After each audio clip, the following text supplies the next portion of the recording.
eu sabia que os outros programas que ia para a China, que ia para a Rússia, que ia para Chile, eles mostravam os business, hardcore, núcleo duro, business.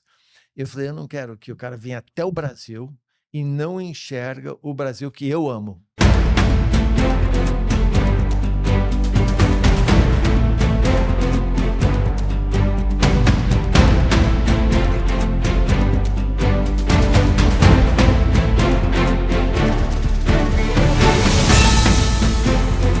Então, vou embora.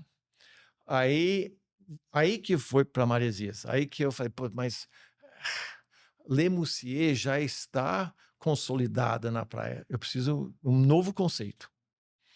E daí um dia eu estava viajando para Califórnia, entrei no Hard Rock Café, eu falei: "Pá, aha moment". Aha moment. Eu vou fazer o Hard Rock Café do surf em Maresias. Já tinha o terreno, já tinha previsto alguma coisa em Maresias, já tinha o terreno, e então visualizei tudo, foi um download, assim, a loja inteira já pronta. Eu falei: "Caraca, meu, isso é exatamente o que", só que eu precisava construir o prédio, né. E daí foi atrás de 3 patrocinadores, Havaianas, Budweiser, que bom, e consegui juntar o dinheiro, né, pra construir e aí virou o Legends, né. Não tinha uma história que você contou sobre, você precisava fazer algum complemento nas mesas e tinha um e você não tinha grana, acho que para investir nisso, e você juntou com algum, eu não sei se foi a bebida, foi isso, não? Bem próximo. É. A sua memória tá boa. Não, o que aconteceu é que como eu tinha Le Musée já há 10 anos, eu Uhum. sabia que eu ia sofrer na baixa temporada. Isso era sem escape. E o Legends era minha mulher na época chamava de um elefante branco, né, porque era tão grande. E eu falei: "Putz, como é que eu vou sustentar a folha de pagamento, etcétera, na baixa temporada?".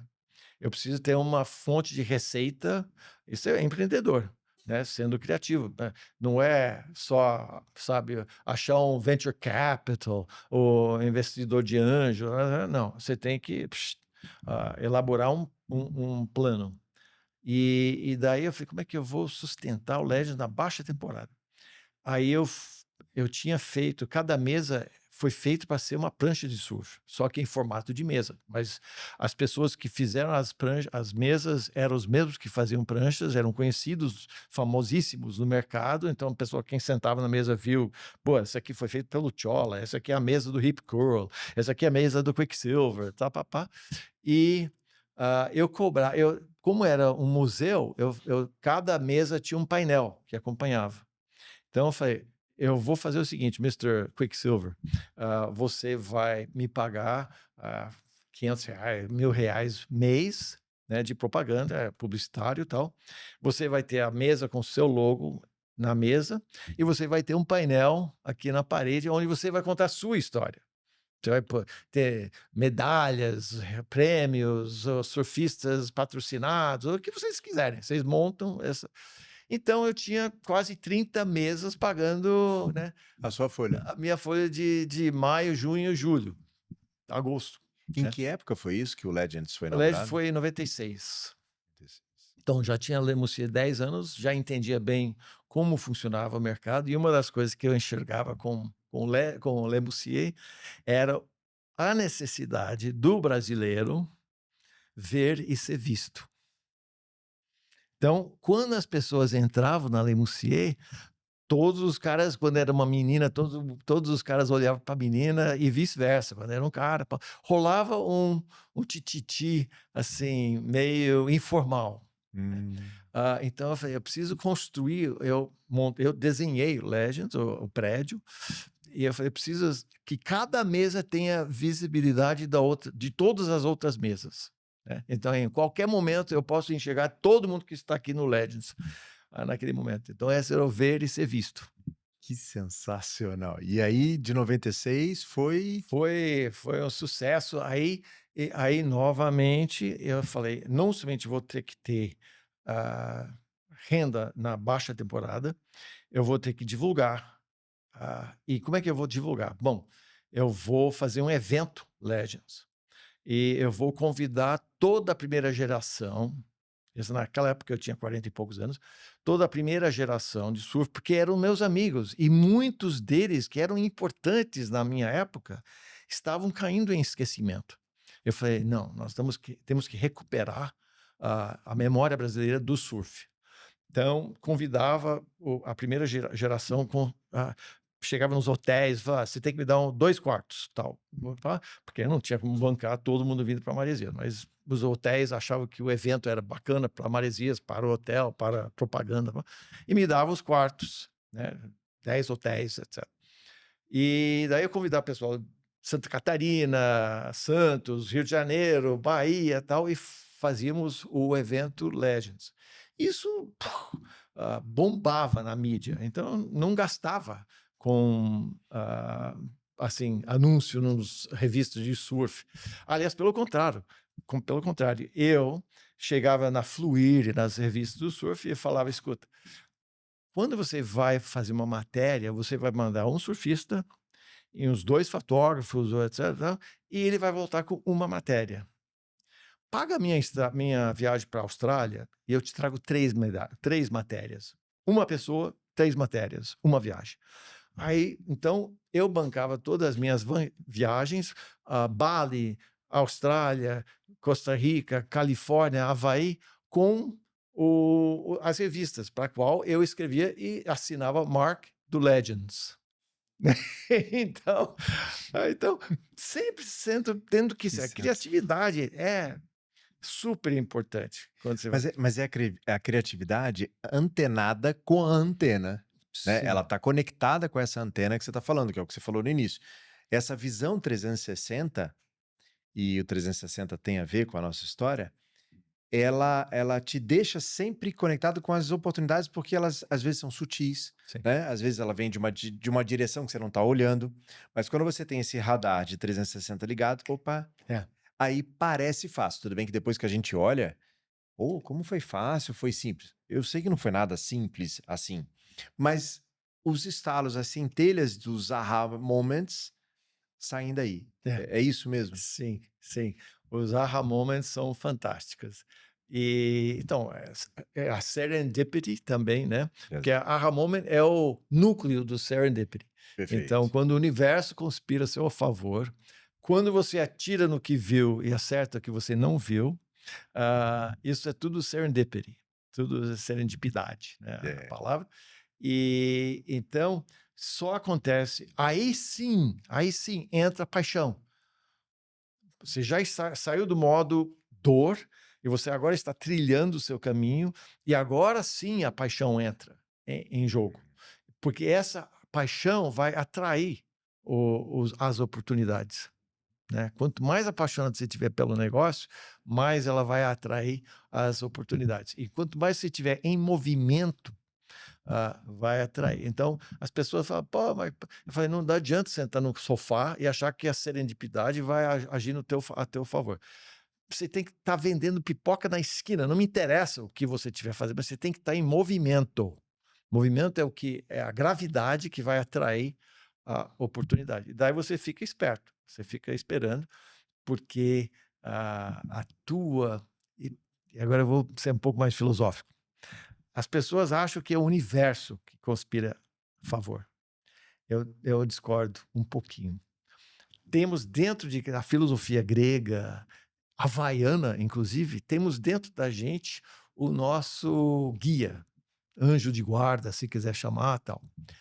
E essa coisa, essa entidade, na minha opinião, tem condições de orquestrar circunstâncias ao seu redor. Orquestrar as circunstâncias ao seu redor. Não é necessariamente um universo, é o seu anjo de guarda, o Nihipili, que é chamado em havaiano, ou Daimon, que é chamado em grego, tal. Ele é o seu motoboy. De certa forma, eu brinco, ele é o motoboy. E se ele perceber que você está querendo muito uma coisa, ele vai atrás, ele vai buscar. Ele vai te trazer a coisa que você precisa para dar o próximo passo, né. Meio loucura essa minha, mas eu acredito profundamente. Faz sentido, comungo, tenho os meus motivos para tal, então super apoio. Espero que, essa mensagem esteja sendo bem captada, porque uau, uau, que aula. Vamos lá. Legends 96. Quanto tempo durou essa jornada com o O Legends? Legends foi 10 anos também, 10, 11 anos. Mas no meio dessa história rolou a GV, a palestra GV e a Babson. E em 2000 comecei com a Babson e como te falei, eu tinha que montar uma versão da minha história que teria um apelo para esse público. E eu pensei, eu falei: "Que eu posso dar para eles que eles não vão ver na sala de aula?". Então eu falei: "São 2 coisas. Primeiro, que a gente já falou, empreendedorismo é muito mais amplo do que vocês estão pensando. Vocês estão achando que é, CNPJ, empresa, bem-sucedida". Falei: "Não, é muito mais amplo. Vocês empreendam todo dia. Everyday entrepreneurship", é o que eu falava para eles.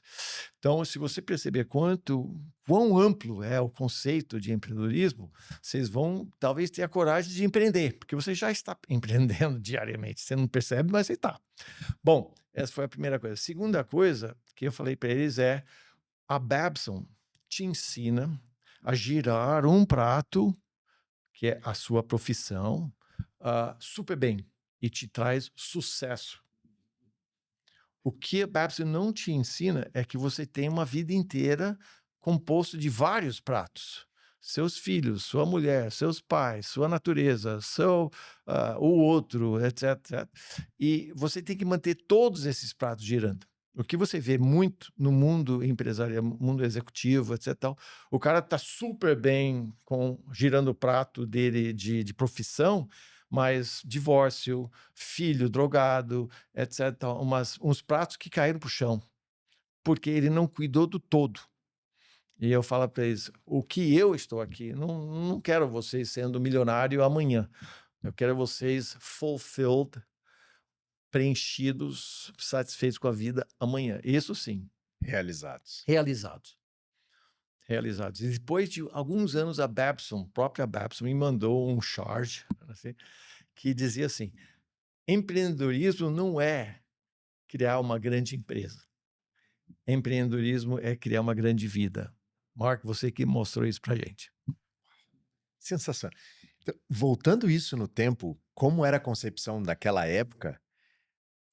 Imagina, tô aqui na minha leitura. O Mark via a Babson como a número 1, era o que que eu vou entregar? Então, de novo, tá ligado no 360, tá conectado? Tem algo que eu tenho aprendido nesse tempo todo.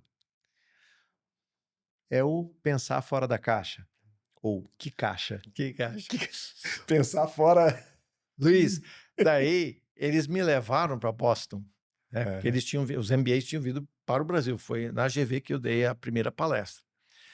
E nessa palestra eu usei exemplos tipo Buda. Eu falei: Buda é um grande empreendedor. Vocês pensam só na caixinha de convencional, mas Buda era um tremendo de um empreendedor e o foco do Buda era a dor. Porque da onde surge a dor? Por que surge a dor? Como é que a gente termina com a dor? Esse é o Buda. Jesus, outro, etc. O Cortez, né? Vai outro. Então, os caras ficaram super assim: uau, a gente nunca teve uma aula executiva citando figuras de história. Eles estavam empreendendo do mesmo jeito que vocês. E daí me convidaram para palestrar lá em Boston. E aí cheguei, Luiz, no Centro de Educação Continuada, que é o PEC, né, o Programa de Educação Continuada, que é só C-level, só, né, empresários, etc. Tal. E, lógico, ter vendido mousse na praia não era bem a minha, né, foi bom. Como é que vai ficar isso aqui? Uma sala cheia de cara de CEO desses, eu não sei. E eu falei: "Caraca!". E na noite anterior, eu fui para esse centro de convenções, tal, que fica no campus da Babson, e lá eles tinham, todos os corredores tinham fotografias dos grandes palestrantes patrocinados pela Babson, e eu ia atrás de um, rapaz, lendo um e o outro, e só diminuindo aquele negócio na cadeira. Assim, falei, caraca, esse aqui tem 140 mil funcionários, esse aqui está em 15 países, esse aqui está em não sei o que, eu vou vender mousse na praia, meu. Que eu vou falar amanhã para esse pessoal? Aí eu fui colhendo, e quando eu vou ver, aí falei, peraí, que nem se falou, antena ligada, peraí, não vi um quadro citar a mulher e nenhum quadro citar a família, os filhos. Eu vou entrar por essa porta amanhã. E foi uma cacetada. Aha moment. Aha moment. Né, essa coisa de espontaneidade, de você poder mudar a trajetória, assim, no momento e tal. E daí no dia seguinte eu entreguei essa, gente, fulfillment. E vocês tendo 140 mil funcionários não necessariamente vai te trazer sucesso, mas não vai te trazer fulfillment, né? Necessariamente. Porque a gente tem N casos de gente bem-sucedida que cometeu suicídio. Mas eu não conheço nenhum caso de alguém que estava plenitude, etc., que cometeu suicídio. E a reação dessa plateia? Os caras ficaram, nossa, que é isso? What the fuck? E aí iniciou uma relação com a Babson de 20 anos. Né? Nossa. Todo ano pegava, os MBAs vinham para o Brasil e eu mostrava para eles, essa é outra coisa interessante. Eu sabia que os outros programas que ia para a China, que ia para a Rússia, que ia para a Chile, eles mostravam os business, hardcore, núcleo duro, business. Eu falei, eu não quero que o cara venha até o Brasil e não enxerga o Brasil que eu amo. Eu quero mostrar para eles o que é o Brasil. Não é... Tudo bem, fazer negócios no Brasil faz parte, mas eu quero que eles vão embora com a mesma percepção do Brasil que eu tenho.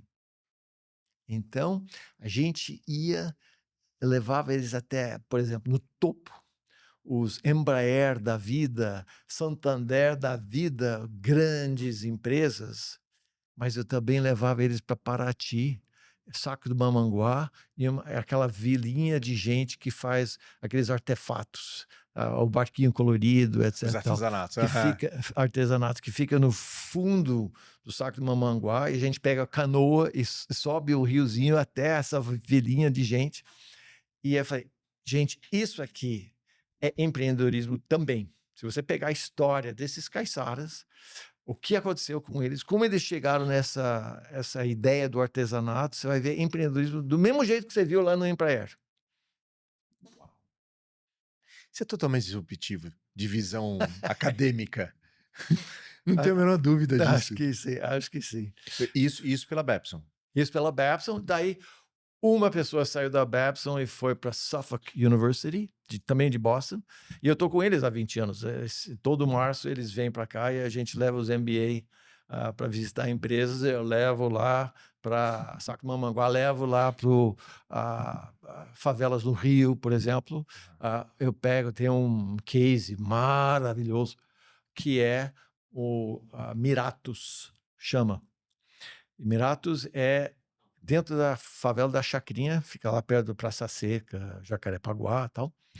Tem um Sebastião que saiu da favela, fez educação física, descobriu o esporte de badminton e falou, eu quero socorrer a criançada da Chacrinha antes deles serem alicerçados pelos traficantes. Então, eu quero dar para eles um esporte que vai ser a alternativa, opção. Ele construiu um prédio gigante, grande, tem 5 quadros de badminton lá dentro, tem sala de aula, tem uma série de coisas assim, um estúdio, e nesses, sei lá, 20 anos, ele construiu seu próprio, além de construir o prédio, ele com as duas mãos, ele tem a enxada até hoje guardada lá. Ah, hoje eles têm 28 títulos pan-americanos, só daquela favelinha.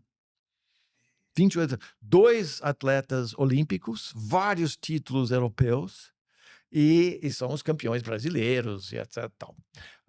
Mas, novamente, eu estou querendo mostrar para eles um pouco do Brasil e um pouco do empreendedorismo. Porque esse cara estava incomodado com a situação das crianças. Falou: o que, que eu posso fazer? Qual vai ser meu esforço para socorrer essas crianças? E aí ele bolou essa ideia de badminton, construiu o prédio, etc. Tal, e já fazem, vou chutar, 20 anos.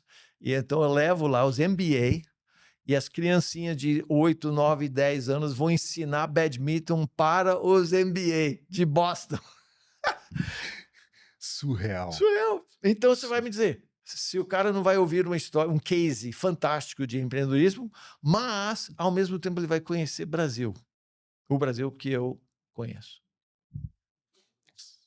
Antes de mais nada, obrigado. Obrigado, digo eu, porque eu que estou no teu país. Que honra nossa ter você. Obrigado. E em que momento entra a GV?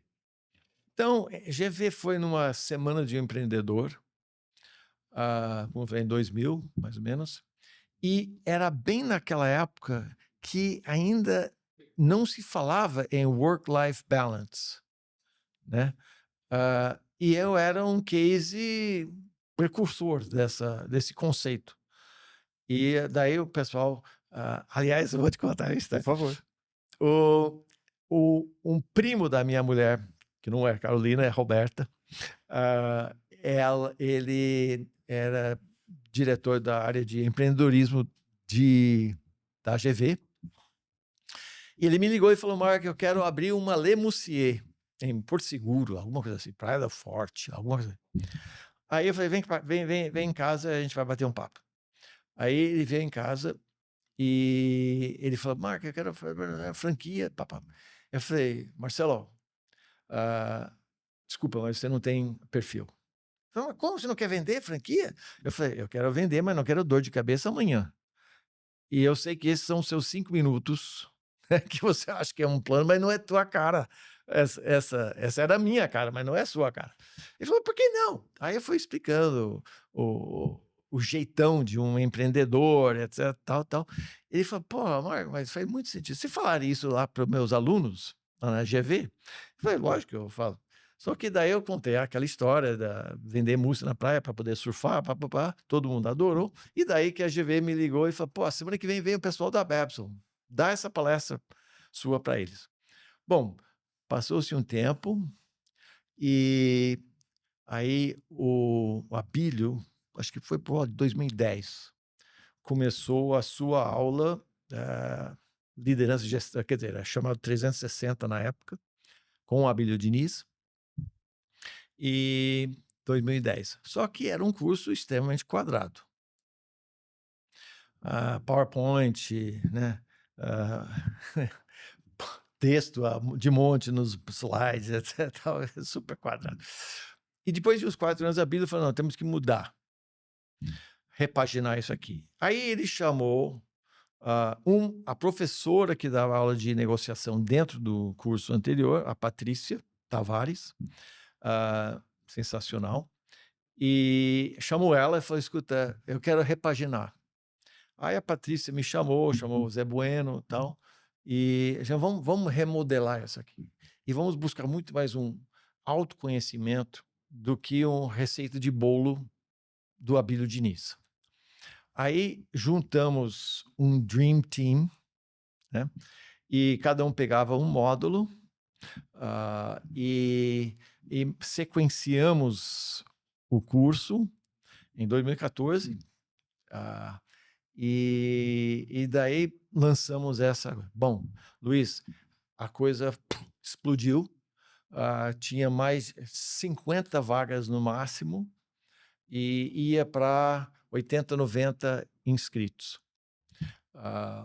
Então a gente, a Patrícia principalmente, selecionava quem tinha mais perfil para essa busca, porque as pessoas chegavam e depois comentavam, não sei no teu caso, eu entrei, me inscrevi no curso para conhecer o Abílio, mas eu saí do curso me conhecendo. Esse foi o grande takeaway do curso para tantos participantes, tantos.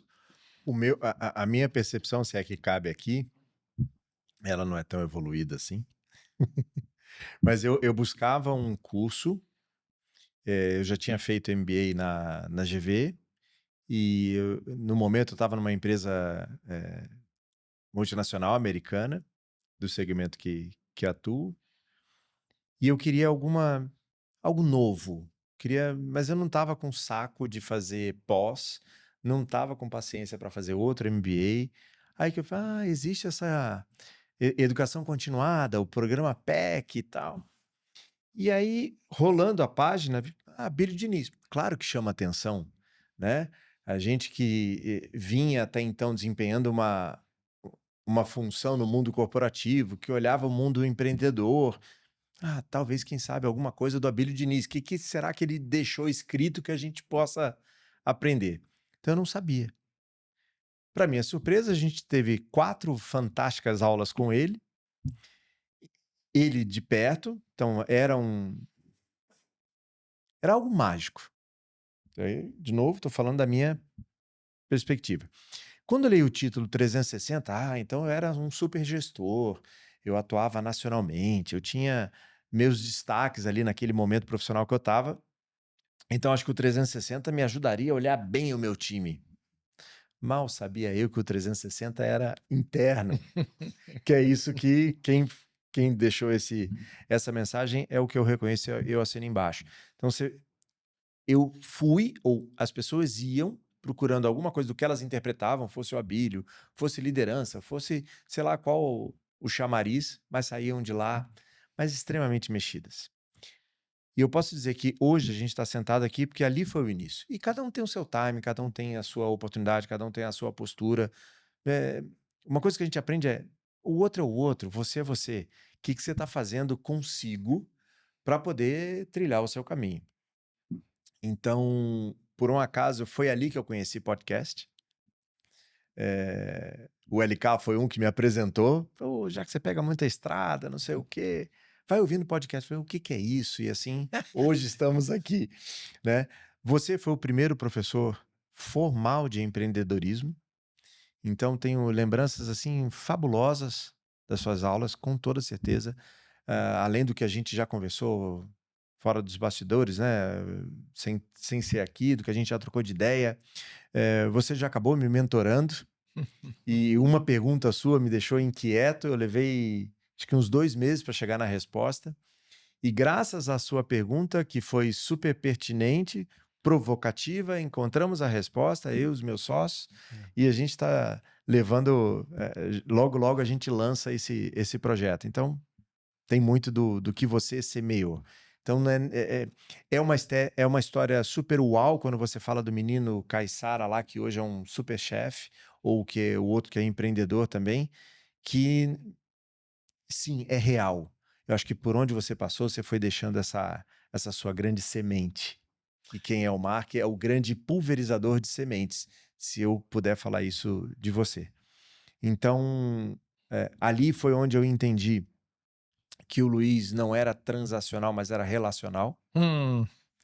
Então, o que me machucava era a transação, essa coisa picotada, fria, instantânea. E eu entendi o meu perfil relacional. Do relacional, como eu conecto os pontos, como é que isso faz parte do meu giro hoje. E tem uma coisa que me veio à mente, assim, eu lembro que foi uma pergunta que eu fiz pro Abílio, o que ele valorizava no profissional quando ele entrevistava, quando ele selecionava alguém. E ele falou que era o equilíbrio, como aquela pessoa entregava equilíbrio entre a vida profissional, vida familiar e tudo mais, que você já permeou em vários exemplos aqui. Os grandes executivos com baita sucesso, girando um prato, mas tantos outros que caíram, né? E não tem receita de bolo para isso, né? Vai um pouco o seu momento, a sua cognição, o que que você aprende, o que que você não tem, como é que você concatena as coisas. Apesar de não ter uma receita de bolo, tinha algo na sua aula que era a jornada do herói. E essa jornada do herói foi também para mim outro puf. Cara, você conseguiu botar num gráfico, num desenho da lousa, o que que é o empreendedorismo.